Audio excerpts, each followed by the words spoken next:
And we're going to talk about the total change theorem, I guess is a good name for it. But we're basically going to be looking at a lot of problems that are bringing together the concepts that we talked about for this unit. Specifically, the concept that if you integrate a rate, you get an amount.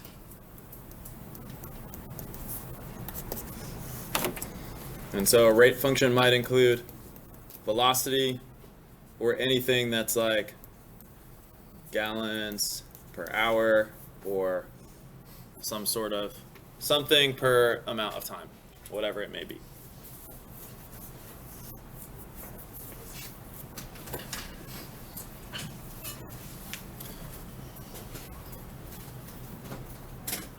And so this first one here, this first box, this is just the fundamental theorem of calculus.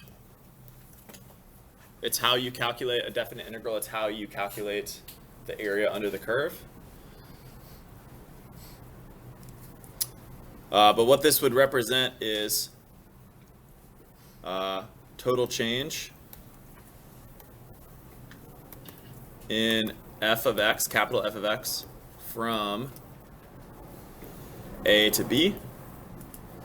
Or sometimes a good way to think of that is the net change. We mean the same thing when we say net change or total change.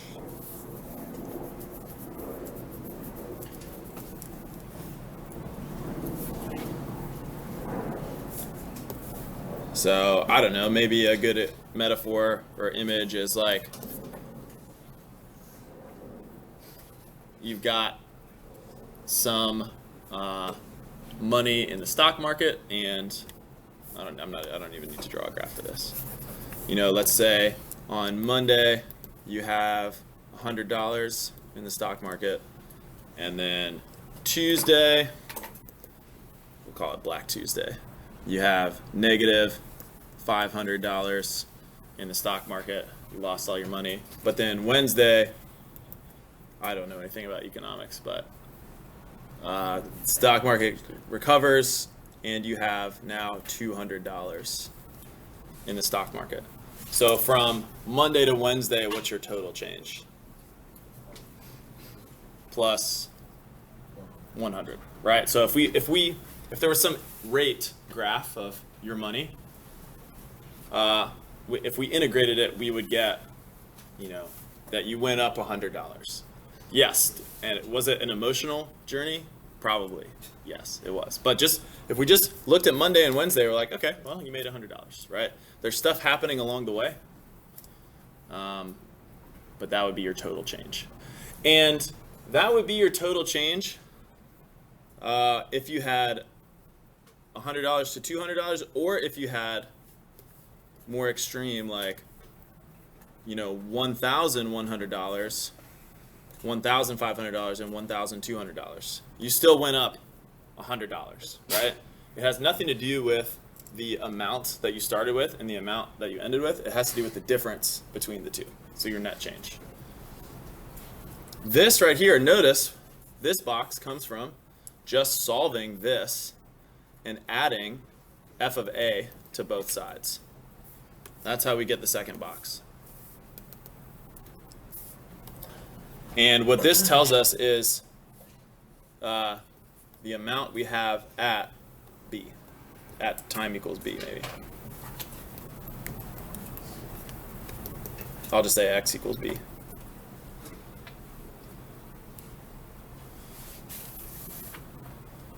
Now this basically gives us more specific information to say, okay, you had $100 and you went up $100, so now we know that you have $200.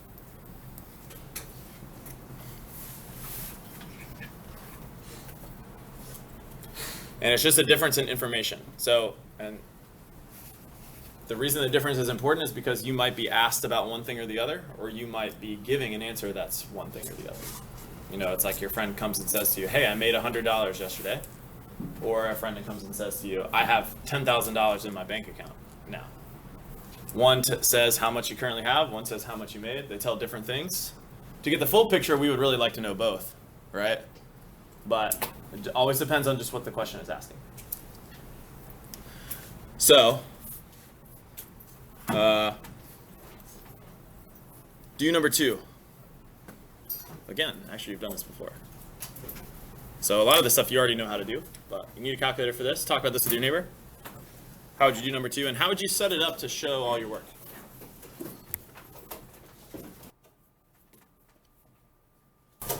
So again, pay attention to the setup of this on your paper.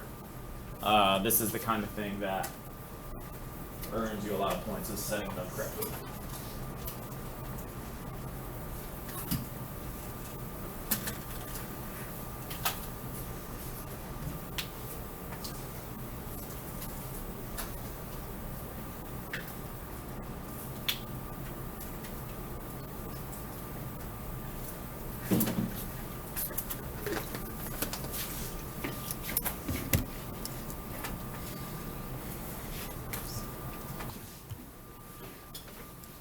Okay.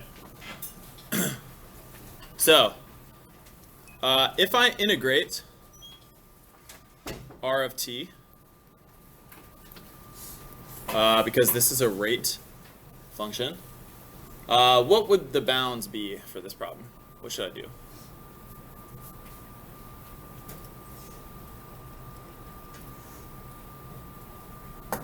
What would my bounds be? Yes, 0 to 5. Okay, so we want to know how many are in there. And what is this going to tell me?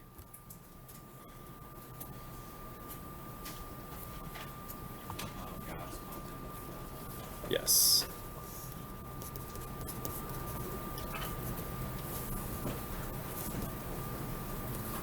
Oh.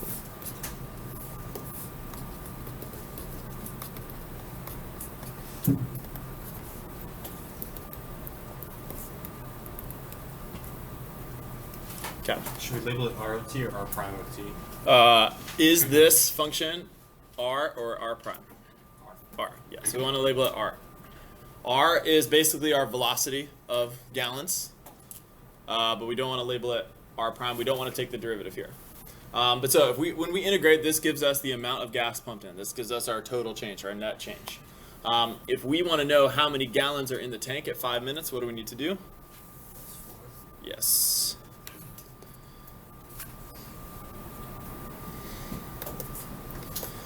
And again, when we integrate this, let me just pull up the calculator here.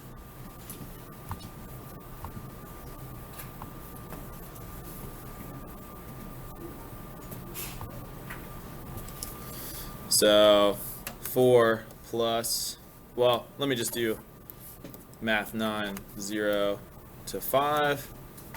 What was our function? 10 minus x. Okay. So you could type it in there, or you can type it in for y1. A simpler function like this, I'll probably just type it in there. I'm only using it once. So that's the amount of gallons that were pumped in. We add 4 to that. And that's our total amount that we have in the tank right now.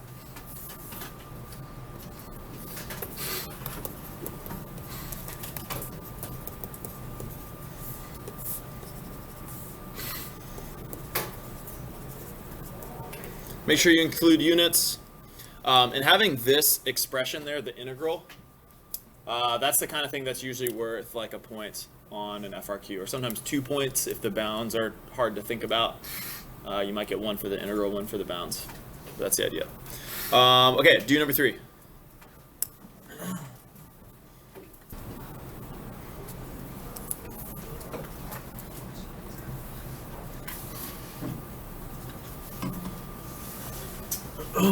Okay, so what are we going to do with R of t?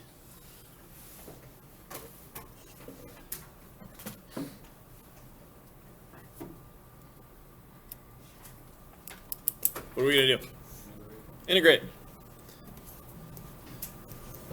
So we'll integrate from 0 to 10. Again, what we want to notice is R of t is measured in gallons per hour. You're going to see some questions on Delta Math where you're being asked to basically set up equations to figure out some sort of answer, pay attention to whether the function is in gallons or gallons per hour. This is a rate function. This is telling us basically the velocity of the gas leaking out. But sometimes they might give you a function that gives you gallons, amount of gallons that's leaked out. And so in that case, we wouldn't want the integral from 0 to 10. We would just want, if our function was g, let's say, this tells us amount of gallons, we would just want g of 10. That would tell us the number of gallons that have leaked out. So pay attention to the units, pay attention to what's given. Usually you're going to be given rate functions, so you have to integrate, but always pay attention. Do I need to add anything to this, or is the integral enough by itself? No. Yeah, this is enough by itself. So it's I need to go back here. The integral, math 9, 0 to 10, right?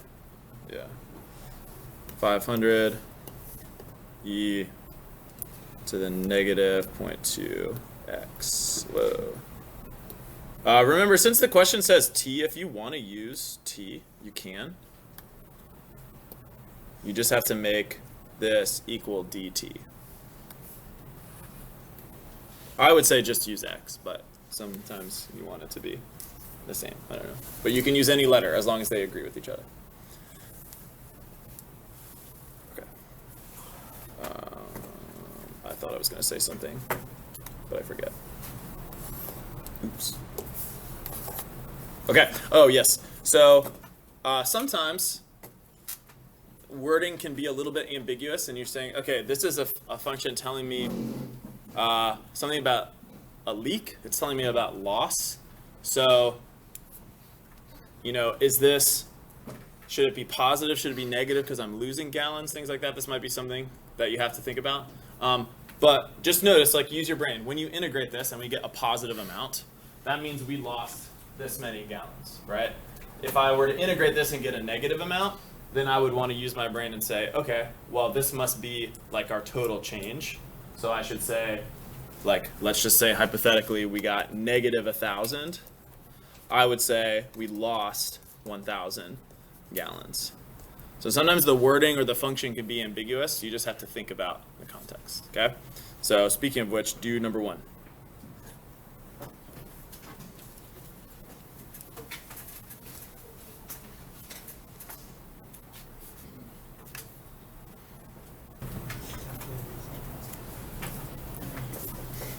Okay, so in this question here, some of this information is not used at all. What information do we not need here? Yes, the 72 degrees. Well, what that tells us is, what does that tell us? Let's think outside of this problem. If we just have that information, what do we know? It tells us that the lowest temperature will go to the 72 degrees. Yes, exactly. That's the lowest possible temperature. So at some point, maybe we would need to model this function here, and maybe this goes, when we integrate, it goes below 72, but we would just have to know, okay, well, this coffee is not going to freeze sitting there. It's only going to drop to 72 degrees. But in terms of this problem, we don't need it. So our initial temperature is what? 212. And then, so the question that I have, and the question maybe you had too, is since this is a cooling rate, my question was, should we add that or should we subtract it? I guess this function is not named, so I need to write it here. Because I was a little unclear, okay, do I need to lose the amount that it cools, or do I need to gain the amount that it cools? That felt kind of confusing to me. But I just did both. It was 2 extra seconds to do both. Because all I had to do was, arrow up to that, press enter, and then change it from a positive sign to a negative sign. And so I can say, okay, well, which of these answers makes sense in the context of the problem? First of all, only one of them is an answer choice, but it's the second one, right? The first one has the water heating up. That doesn't make any sense. So sometimes you just have to do both. If it's a little ambiguous, Try both. It shouldn't happen very often, but this is a question in particular where that happens for me.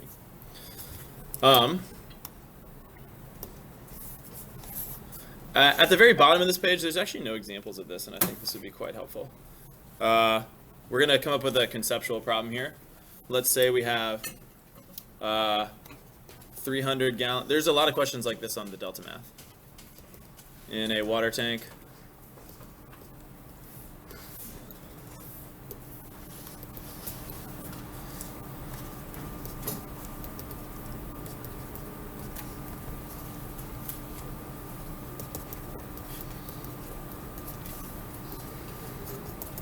Water is leaking from this tank at a rate given by L of t.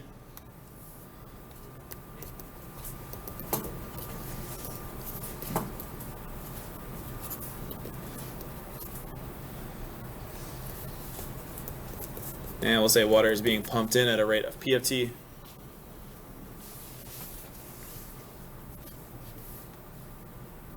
Jamie, hit up.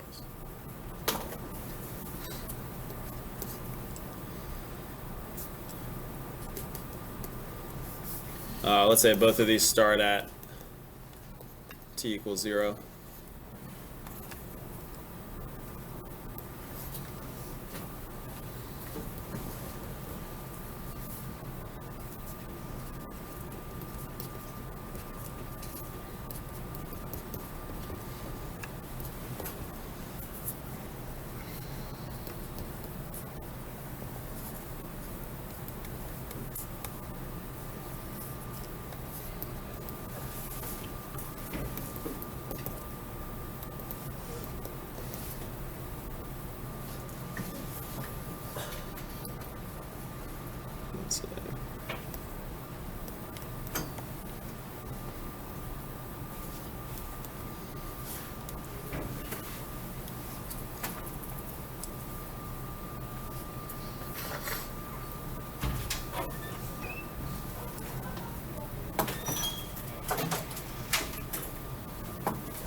Yeah, sir. So is T, is the T's hours. Let's say hours. Yeah. Let's say gallons an hour. Gallons an hour. Okay, so turn to your neighbor and talk about these questions. We don't have any numbers here, so we just have to set up some things here. But these are the kinds of questions you're going to be seeing a lot. Talk about it. How do we answer these? What? Yeah, he's just something in. Okay, let's talk about this. What would we set up to find the amount of gallons in the tank at t equals a? What would I write?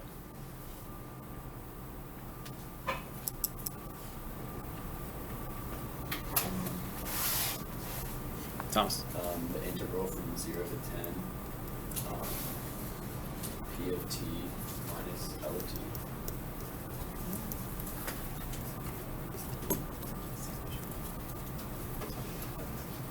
Okay, do we agree? You have to add the 300. Add 300? You have to add 300 minus So do we want to add 300 to this or not? 300. Okay. This is going to tell us, yes, this is going to tell us how many gallons are currently in the tank. Yes, because we had 300. The integral would tell us our net change. So maybe the integral is negative 10 and we lost 10 gallons because there's a leak going on. Or maybe that when we integrate this, maybe it equals 100. And so now we know there's 400 gallons. But that's telling us our net change. But we need to add the initial amount to know how many we currently have. I lost $100 yesterday. Okay, well, did I go from $1 million to 999,900? Or did I only have $50 and now I'm in debt? That's the context that matters. If I need to know how many gallons were gained or lost, do I want to integrate for this?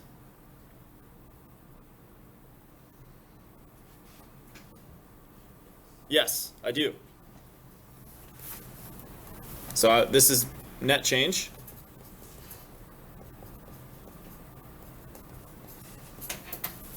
And yeah, actually, let me highlight what Thomas said in the first one. This is exactly what we want to do. We want to do rate in minus rate out.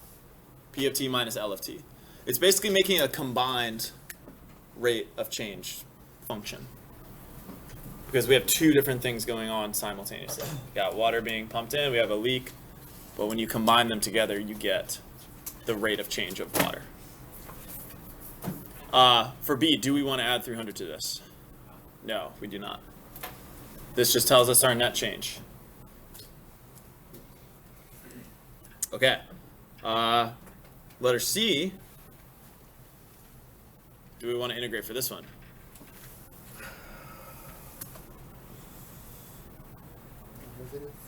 Huh? Take the derivative of P of t and L of t? That's what I kind of did. Also, So this is a weird one to think about, but basically think of these as two different velocity graphs. One of them, and this is kind of impossible, but just maybe it will help. One of them is basically only describing my movement to the right, and one of them is only describing my movement to the left. To get a true picture of which direction I'm moving, we need to combine them.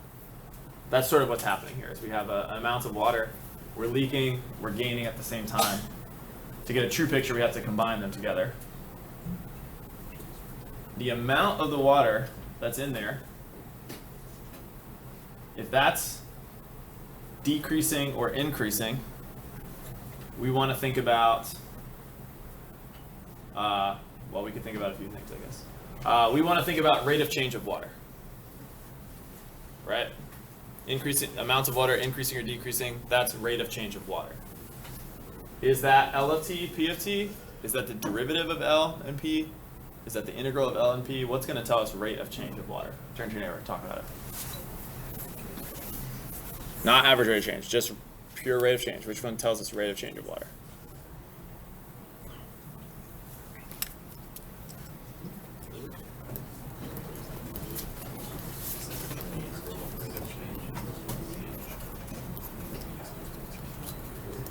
I think it's this one.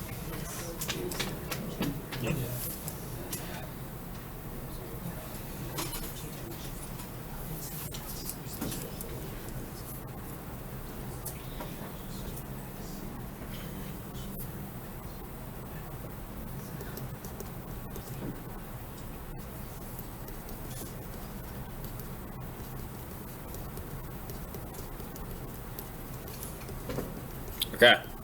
Which of these are the rate of change of water? The integral of these functions, those functions themselves, or the derivatives of those functions? The functions themselves. Yes. Yes. Water is leaking at a rate of L of t. This is a rate of change of water. This is a rate of change of water. So if we're looking at increasing and decreasing, we need to look at the rate of change, the current rate of change. What we need to do is, there's two ways to think about this. We need to look at, which one's pumped? I named them P and L, right? We need to look at P of 5 minus L of 5 and see, is this positive or negative? Or you could compare P of 5 and L of 5 and say which is bigger. It's the same thing. So whichever way helps to think about it.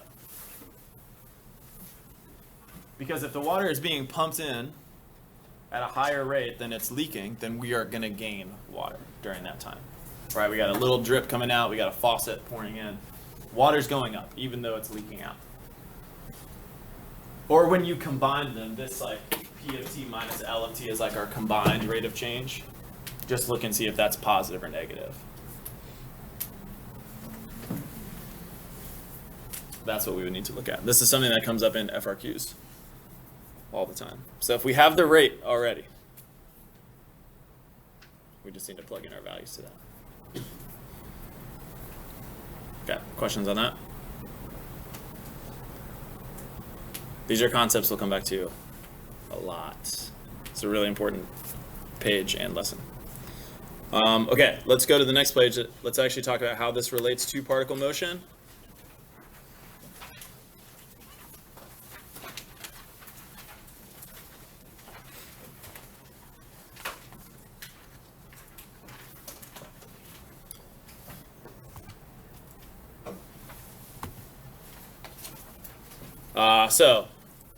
With particle motion, we know this already, that if we integrate velocity, we get displacement, or the total change in position. We get how far, the distance between the starting point and the end point. We don't know anything about the journey along the way, but we know the distance between the starting point and the end point. So, the same idea that we were just talking about, if we know the particle's initial position, we add it to the displacement to find where it's currently located.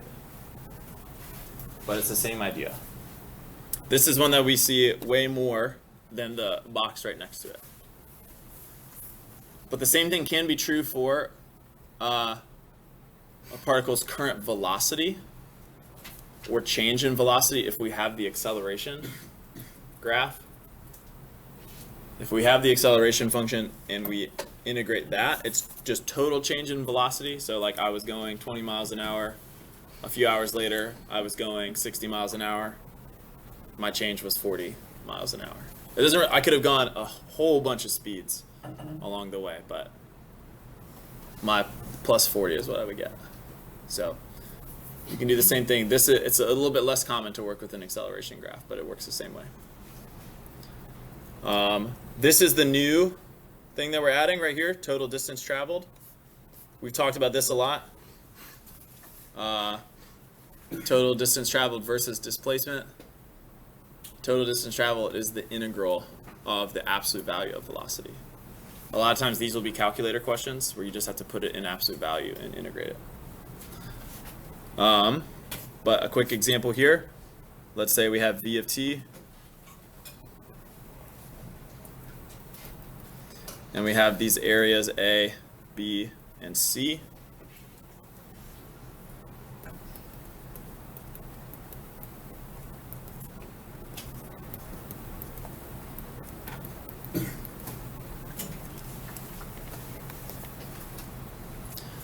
Assume A, B, and C are all positive. Turn to your neighbor, what would displacement equal? And what would total distance traveled equal?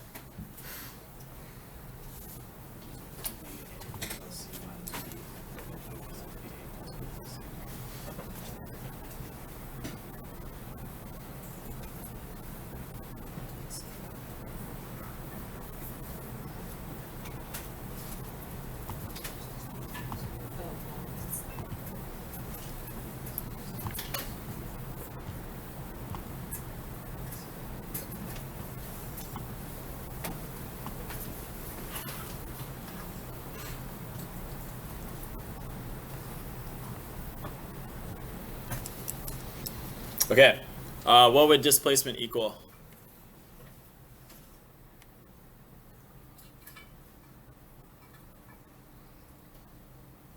A plus C minus B. Yes. I'm just going to put it in the alphabetical order, but it doesn't. Yeah, you're right. Yes. A minus B plus C, A plus C minus B. Yes, B is negative, A and C are positive. Total distance traveled would be A plus B plus C.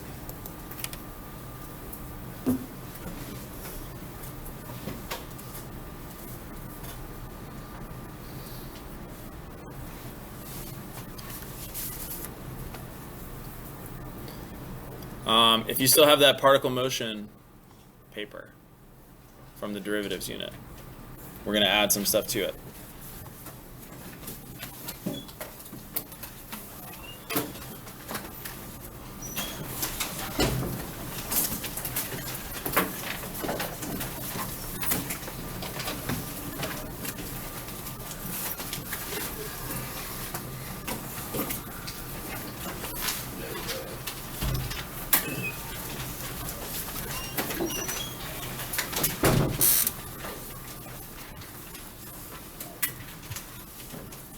Okay, hopefully we found it. If not, you can print it out again on Schoology.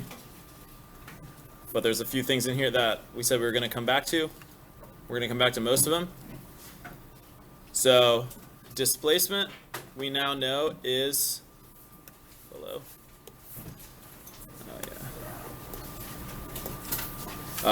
Displacement, difference in position over time interval a to b. We know we can do that now by integrating velocity from a to b.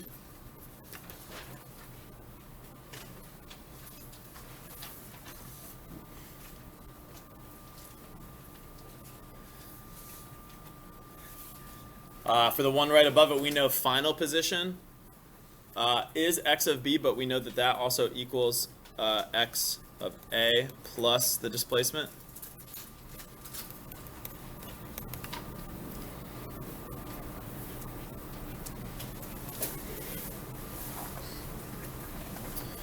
And we now know that total distance traveled is the integral of the absolute value of the velocity graph.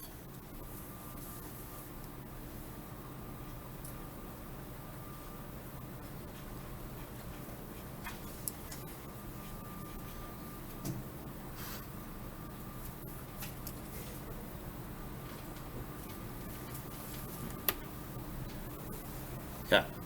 The two things that we're still going to come back to later are how to find average velocity and average acceleration in a different way. Our current way is just finding the slope from the position graph for velocity and the slope for the velocity graph for acceleration. So we'll have to come back to that still later. So don't lose this. Keep it. Or print it out again.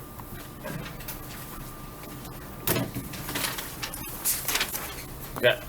I